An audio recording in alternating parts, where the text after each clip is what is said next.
Sebagai rasa kemanusiaan, akhirnya pemerintah Indonesia ini bikin pemerintah Jokowi itu mendatangani Perpres nomor 125.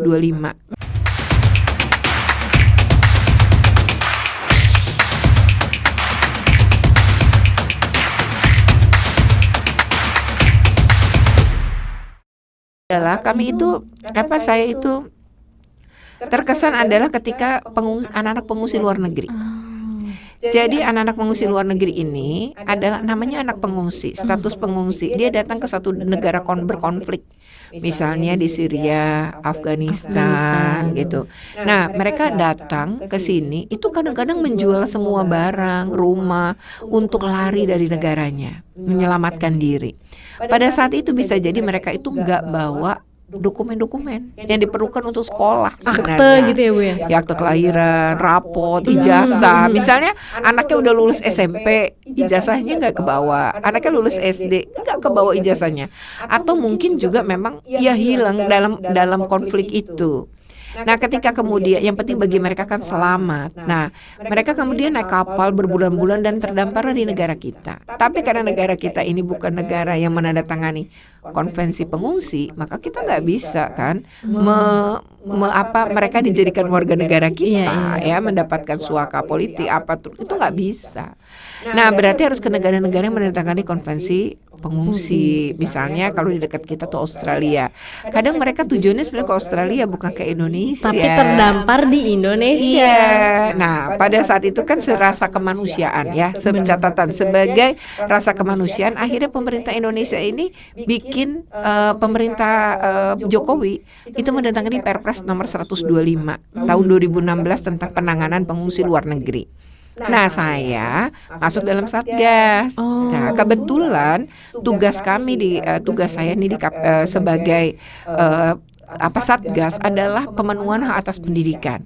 Nah, itu mulai dari mereka nggak dapat akses sampai mereka dapat akses secara legal ya melalui surat edaran Kemendikbud. Sekarang udah mulai direvisi lagi surat edaran ini, tapi itu pintu masuk anak-anak ini bisa akses pendidikan. Mereka sebenarnya tidak pakai APBD dan APBN loh, karena mereka dibiayai oleh IOM.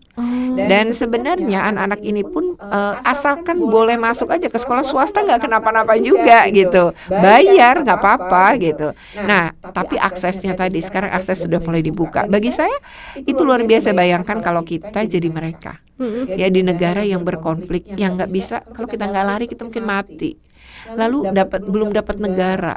Lalu punya anak dan anak-anak kita nggak sekolah gitu. Jadi menurut saya ini sesuatu yang bagi saya sungguh membahagiakan gitu ya, bahwa dari 2018 saya bergabung dengan Satgas Pengungsi ya sampai sekarang ini ada catatan bahwa di 9 provinsi di mana ada anak-anak pengungsi ternyata akses pendidikan sudah dibuka, dan saya sangat senang ya, kayak di NTT itu di Kota Kupang, kalau Kepri di Kota Batam, lalu Medan di Kota Medan ya di Sumatera Utara. Itu tersebar-sebar di beberapa daerah. Di Surabaya juga ada, di Jakarta juga ada, di Tangerang ini juga ada. Nah, jadi itu ada 9 provinsi lah ya. Nah, terakhir, ini juga membuat sesuatu yang membuat saya bahagia banget adalah ketika saya ikut membantu advokasi bagi anak-anak korban pencemaran batu bara di Marunda. Itu sampai ada anak loh yang kornea matanya rusak karena kan serpihan dari batu bara yang terbang, debu abunya itu bisa mengenai mata dan mungkin anak gatel di kucek gitu ya. Nah, melukai kornea, bernanah sampai kemudian korneanya rusak. Sampai anak ini buta dan harus mendapatkan bantuan donor. Dan ada 2 kasus lagi kemudian. Nah, lalu anak-anak yang kena sakit kulit ya karena airnya ikut tercemar nih gara-gara batu bara ini. Dan sebenarnya udah banyak riset juga, udah banyak advokasi bahkan sejak 2018. Tapi saya baru dapat kabar diadukan warga itu tahun 2022. Waktu itu saat saya mendapatkan kabar itu, saya langsung kok datang. Jadi saya datang ke sekolah untuk lihat dari lantai 4 sekolah karena jaraknya dekat betul sama gunungan batu bara itu. Lalu saya coba datang ke tempat warga. dan berdialog dengan warga pada Jumat malam. Saya ingat banget waktu itu, dan Sabtu siang saya sudah buat rilis dari hasil wawancara saya dengan warga yang anak-anaknya terdampak. Atas nama anak nih kayaknya jauh lebih jadi perhatian publik ya. Dan itu langsung jadi berita nasional. Tidak lama kemudian Dinas Lingkungan Hidup memberi sanksi pada PT, diduga itu waktu itu adalah PT KCN. Kemudian juga Dinas Kesehatan langsung membuka posko kesehatan di itu rumah susun kan, ada 10 tower. Lalu kemarin ya saya dikabari warga minggu ini mereka memenangkan juga gugatan ke pengadilan. Jadi bagi saya itu sesuatu yang bisa berbuat di atas nama kewenangan yang saya miliki sebagai komisioner. Saya bisa bersuara, melakukan advokasi terhadap kasus ini. Gitu. Itu sih beberapa catatan ya, yang mungkin sebenarnya banyak, tapi saya rasa 3 hal itu yang menyentuh bagi saya, dan saya bersyukur ya diberi Tuhan kewenangan yang saya bisa manfaatkan untuk banyak anak-anak Indonesia. Gak kebayang ya kebahagiaan Bu Retno gitu kalau misalnya ibu biasa gitu ya, maksudnya melihat anaknya aja sesuai tumbuh kembangnya itu sesuai milestone tuh udah bahagia banget gitu. Apalagi melihat anak-anak yang lain gitu ya ikut mendapatkan hak-haknya untuk tumbuh kembangnya ya. Nah, betul. Tapi kalau anak Bu Retno sekarang ada berapa, usianya berapa? Saya anaknya yang pertama, anak saya 3. Anaknya 3. Yang pertama sudah menikah ya. Dia sebenarnya sih psikolog ya, tapi untuk anak-anak berkebutuhan khusus gitu. Saya udah punya cucu ya dari anak saya yang udah nikah ini. Cucu saya usia 11 bulan sekarang. 11 bulan. Anak saya yang kedua itu dia komunikasi ya. Sekarang dia jadi humas di BPOM. Karena dia ASN ya, dia jadi PNS. Dia juga akan menikah sebentar lagi di bulan Agustus. Nah, anak saya yang ketiga, nah ini saya dapat bonus ya. Jaraknya jauh banget dari kakak-kakaknya. Dari kakak yang pertama tuh 15 tahun jaraknya. Sekarang dia kelas 1 SMP ya. Jadi kelas 7 kata orangnya. Nah, inilah sisa amanah Tuhan ya buat saya membesarkan dia, dan beda ya karena kan dunianya emang lain juga nih dengan kakak-kakaknya ya. Era ini lahir udah era digital banget gitu. Nah, itu sih 3 anak saya. Jadi saya masih punya anak yang masih usia anak gitu ya. Kalau anak saya yang 2 udah nggak usia anak lagi, tapi yang bungsu masih usia anak. Nah, tadi kan dengarnya kelas 7 ya, Bu. Berarti kan sebelumnya kelas 6 itu kan. Dan kelas 6 ini kan kelulusan anak SD ya, sekolah dasar. Ada problem ya sih, Bu? Kalau dulu saya waktu kelulusan SD tuh suka ribut dan ketakutan dengan ujian nasional. Ini mah enggak ya, enggak ada ujian nasional lagi sih ya. Oh iya. Anak saya ini berarti lulus pada era pandemi. Oh iya benar. 1 tahun hampir ya, 9 bulan tidak sekolah tatap muka. Jadi Maret kan langsung langsung ujian pandemi ya waktu itu. Oh iya, memang ketika itu dia ada masa belajar dari rumah itu cukup lama ya. Kalau nggak salah kan kita 1,5 tahun hampir. Iya. Dan dia lulus di masa pandemi. Kalau bagi saya sih ya memang sudah takdir harus begitu ya. Nah, yang kedua, jadi tidak maksimal mungkin ya menurut banyak ibu gitu kalau belajar PJJ dibanding dengan tatap muka. Yang kedua kan dia udah nggak ada ujian nasional ya. Mungkin itu sesuatu yang juga disyukuri ya. Tapi saya emang dulu tuh memperjuangkan ujian nasional cukup lama ya, sejak 2006 menang di semua level pengadilan. Itu di 2009 Mahkamah Agung. Tapi kan menghapus ujian nasional sebagai penentu kelulusan itu dilakukan oleh Menteri Pendidikan di masa Anies Baswedan ya. Nah, itu tahun 2015. Nah, lalu tapi masih jadi penentu masuk ke jenjang yang lebih tinggi.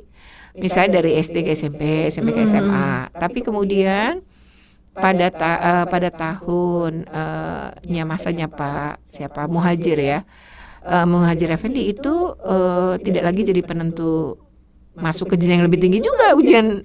Jadi ujian nasionalnya pun dibikin tidak semua sekolah dan tidak semua anak kan.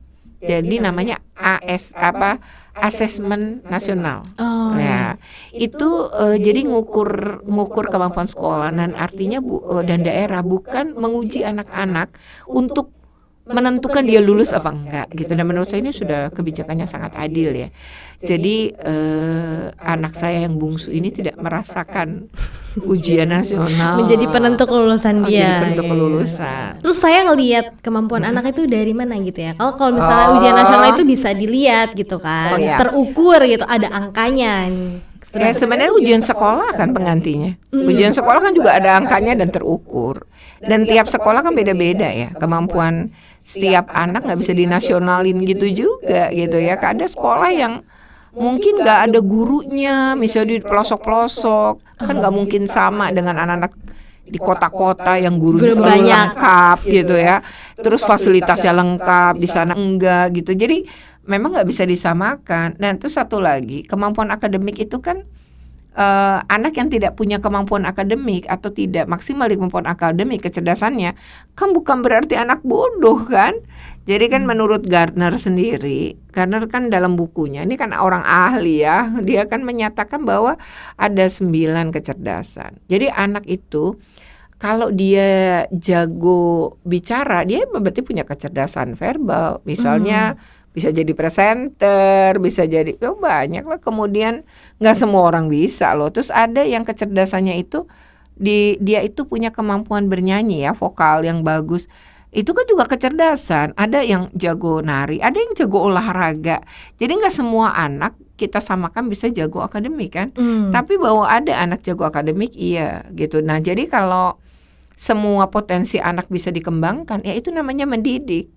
Jadi kalau hanya berpaku pada kemampuan akademik itu yang nggak adil. Lalu kemampuan yang lain anak-anak itu gimana? Itu kan bagaikan gini ya. Kalau analogi saya, misalnya ada ujian itu dia ujiannya misalnya berenang. Nah terus hewan yang menjadi peserta ujian nih ya, burung yang sebenarnya jagonya terbang. Kemudian tupai yang jagonya lompat. Atau misalnya anjing yang mungkin kekuatan larinya yang kencang. Nah sekarang semua ikan yang pasti jago renang. Lalu ujiannya berenang, yang menang ikan lah. Karena emang passionnya dia. Ya terus kecerdasannya dia di renang. Nah lalu kalau kemudian ujiannya terbang, ya pasti si burung lah yang menang. Bagaimana mungkin ikan mau terbang gitu ya? Atau misalnya monyet, dia nggak bisa terbang tapi dia bisa manjat atau lompat dari satu pohon ke pohon yang lain. Jadi mereka semua kan unik. Anak itu dilahirkan unik. Setiap anak punya kemampuan masing-masing. Jadi kalau anak kemudian dia diuji dengan cara yang sama, padahal kemampuan beda-beda, padahal kecerdasannya beda-beda, menurut saya ya nggak adil. Semestinya pendidikan itu mampu mengoptimalkan segala potensi anak. Mau anak kemudian bisa bisa jago olahraga, jago nyanyi, jago musik, ya itu kecerdasan semuanya. Yang penting kan gini ya, mereka semua bisa menyelesaikan materi-materi di mata pelajaran yang ada. Kalau kemudian mereka enggak jago-jago banget matematika, enggak jago-jago banget akuntansi misalnya, ya kan enggak kenapa-napa. Mereka kan bisa jago di bahasa Inggris mungkin, di bahasa Indonesia mungkin, jago nulis gitu ya. Enggak semua anak yang jago matematik bisa nulis loh. Ya kan artinya tiap anak berbeda. Ujian nasional yang menentukan kelulusan, tapi hanya untuk beberapa mata pelajaran. Lalu seolah-olah anak itu pintar dengan tidak. Menurut saya nggak adil. Lalu anak-anak yang tidak dikarunia Tuhan dengan kemampuan akademik, terus bagaimana? Apa kita menganggap mereka bodoh? Enggak. Tuhan tuh menciptakan manusia tuh semua punya kelebihan dan kekurangan. Nah termasuk anak-anak kita gitu ya. Jadi bagaimana kelebihan si anak itu yang kita optimalkan. Nah, kalau anak anak nggak suka matik-matik dan nggak bisa matik-matik, dilesin pula. Jangan main basket, padahal dia jago basket, suka basket, cinta basket. Lalu ini gara-gara kamu banyak main basket maka matematika jelek, kan enggak gitu. Tapi emang itu hobinya dia, kesenangannya dia, kecerdasannya, kemampuannya dia di situ. Nah harusnya kita dorong dong dia bisa profesional di bidang itu, karena banyak anak-anak juga masuk fakultas, masuk kuliah. Iya. Itu ya karena prestasi, jalur prestasi. Basket ya bisa jadi prestasi gitu. Itu sih ya, artinya orang tua juga jangan salah gitu nganggap bahwa seolah-olah kemampuan akademik itu segala-galanya, enggak. Tapi tetap ada milestone tumbuh kembang yang harus tetap dicapai kali ya Bu ya. Iya, anaknya sekolah aja dia bisa ngikutin semua dengan bahagia, itu utama. Itu Ya, lebih ya, utama. kebahagiaan anak. Toh nggak harus dia jago ini jago itu kan. Artinya ikut aja, dia punya pengetahuan, dia bisa belajar, dia senang belajar. Ya kan? Nanti dia jadi apa? Urusan berikutnya gitu. Oke, tapi Bu Retno ini pernah berpengalaman mengarahkan anak gitu kan, misalnya anak yang pertama harus jadi ini, misalnya anak yang kedua harus seperti ini, itu pernah Enggak nggak sih, enggak. Kalau saya tuh anak-anak saya tergantung dia aja maunya apa. Bahkan dia masuk IPA IPS pun saya nggak ikut. Jadi misalnya ada anak saya misalnya kedua, nilai IPA dan IPS-nya sama tingginya, tapi dia memilih IPS karena dia udah punya cita-cita. Saya ingin masuk komunikasi, saya ingin jadi public relation, saya ingin ya udah itu mimpinya dia dan passionnya dia. Dia merasa bahwa kemampuan dia tuh berada di situ, dia malah bagus punya konsep diri dong. Ya artinya saya nggak akan yang saya lakukan adalah memfasilitasi, mendukung dia. Begitupun anak-anak saya yang lain, dia menjadi dirinya, bukan maunya saya. Misalnya ada cita-cita saya nggak tercapai. Oh dulu saya pengen jadi misalnya jadi dokter gitu. Lalu saya nggak tercapai. Saya pingin anak saya mencapai cita-cita saya. Ya nggak bisa, anaknya belum tentu punya kemampuan yang keinginan yang sama dan kemampuan yang sama. Mungkin mampu, tapi dia nggak ingin. Kan nggak membahagiakan dia. Jadi terpaksa. Iya, mungkin dia sebenarnya lebih suka ngelukis, bahkan kalau dia jadi pelukis profesional, punya galeri, punya pameran di mana-mana, harga lukisan mahal loh gitu. Jadi dia tetap bisa kok jadi dirinya gitu loh. Tapi tadi kalau saya ditanya milih anak saya pintar atau bahagia, saya pilih bahagia. Gitu. Bagi saya kebahagiaan anak saya di atas segalanya. Jadi dia bisa menjalani hidup sesuai dengan maunya dia, keinginan dia. Itu yang saya dorong. Bukan maunya saya, tapi saya akan ngebimbing dia menjadi yang terbaik sesuai dengan potensinya. Gitu aja sih. Oke, untuk bunda-bunda juga yang mungkin sedang kegalauan ya, anaknya anakku belum bisa ini itu, misalnya belum bisa ngomong, belum bisa jalan gitu kan, untuk anak-anak balita, terus khawatir cita-cita anaknya gitu. Terus bandingin dengan anak lain. Jangan lakukan itu gitu. Jangan lakukan itu Bunda. Jadi gini ya, yang perlu dicari sebenarnya apa penyebab. Jadi akar masalahnya, bukan dampaknya. Ya, jadi lebih ke akar masalah aja. Sebenarnya kita ngelakuin apa sih yang kurang dan lain-lain. Karena anak itu bergantung pada apa yang kita lakukan kan. Hidup kita, hidup anak kita itu dia jadi seperti apa itu di tahun pertama kehidupannya. Ya itu sebenarnya sebelum dia masuk sekolah itu sebenarnya tergantung kita loh. Jadi kalau kita membesarkan anak kita dengan demokrasi ya, membiasakan dia bicara bebas, maunya dia, tapi kan sopan gitu. Dia boleh mengungkapkan pendapatnya, didengarkan, misalnya kalau menurut kamu gitu ya. Nah terus misalnya itu ya sudah, itu menurut saya hal yang mesti kita lakukan gitu. Jadi jangan kemudian kita tuh jadi orang tua yang otoriter ya. Nah itu yang gak bagus tuh, apalagi melakukan kekerasan. Karena sebenarnya anak-anak yang mengalami kekerasan dia secara mental pasti terdampak. Yang kedua secara kemampuan otak tuh mengkeret loh. Jadi dia nggak maksimal gitu. Kalau kita ingin anak kita cepat bicara, kitanya selama ini ngajak bicara nggak? Nah, Jadi dia tuh bisa makein baju, itu kan kita harus ngomong ya. Nah, apa? Sebut namanya, oke, kita pakai baju nih ya, lihat warnanya ini. Jadi pembenaran kata anak kita akan makin banyak gitu ya, dia rekam. Jadi masih bayi aja ajak ngomong kan. Kalau kita nggak pernah ngajak ngomong, ya bisa jadi gitu ya. Itu akan punya pengaruh, salah satu pengaruh gitu ke anak kita. Walau mungkin ada faktor-faktor lain ya. Tapi mengajak anak bicara, kontak mata, terus-menerus bicara itu akan membuat anak kita sebenarnya cepat bicara juga gitu. Itu sih ya misalnya hal-hal yang penting itu. Jangan bandingin anak kita dengan anak lain. Misalnya kok si anak teman saya umur 10 bulan udah bisa ini ya, ya belum. Ya, tiap anak beda perkembangan. Dan itu yang penting adalah kalau kita sudah, yang penting gini ya, memang tidak ada sekolah buat orang tua. Jadi orang tua terus belajar. Jadi yang ada bukan ngebandingin, tapi belajar. Ya belajar kenapa bisa begini, kenapa bisa begitu. Cari informasi kepada ahlinya, jangan nanya atau katanya, mitos pula. Oh, itu aja kalau belum bisa jalan, taruh di rumput. Ya itu kan mitos ya. Tapi persiapan anak bisa jalan tuh gimana gitu.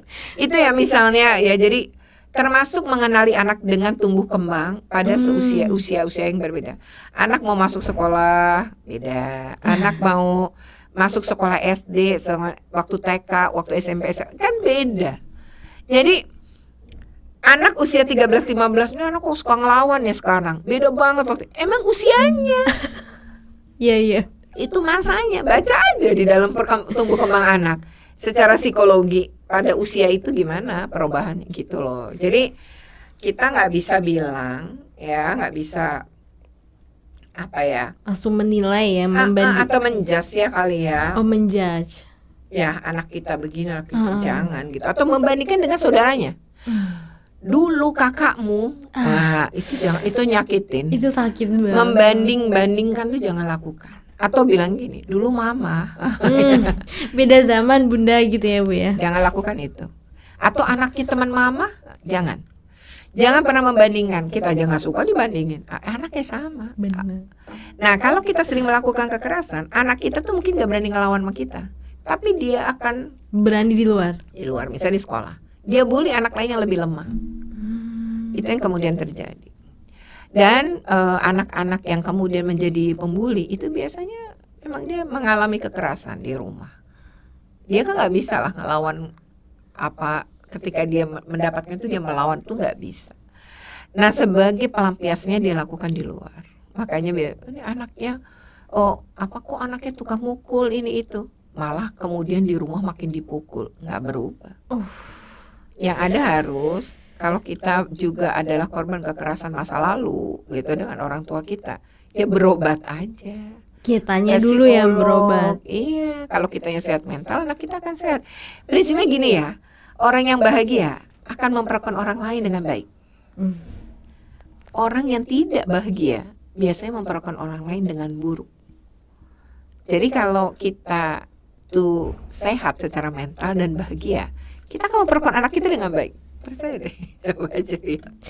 Berarti selain mengutamakan kepentingan kebahagiaan anak, ternyata bunda juga harus bahagia dulu ya Bu. Iya. Bagaimana kita mau membahagiakan orang lain kok kitanya aja nggak bahagia? Bunda yang bahagia, anak pun bahagia. Jadi yang utama cari kebahagiaan untuk bundanya dulu. Gitu. Kalau kita tidak bahagia, ya kita harus keluar dari rasa tidak bahagia itu. Gimana caranya? Nah itu ya, kalau memang kita butuh ahli sebagai terapi, ya ke psikolog tuh bukan karena kita orang gila, bukan. Itu salah tuh orang Indonesia ya. Psikolog itu kan ahlinya kayak ke dokter. Iya. Nah, bunda juga ya kalau kita peduli sama kesehatan fisik anak, kita juga harus peduli sama kesehatan mental anak. Itu sama, kesehatan mental dan kesehatan fisik itu sama pentingnya. Betul. Karena kebahagiaan itu akan mempengaruhi kesehatan fisik ya. Ya.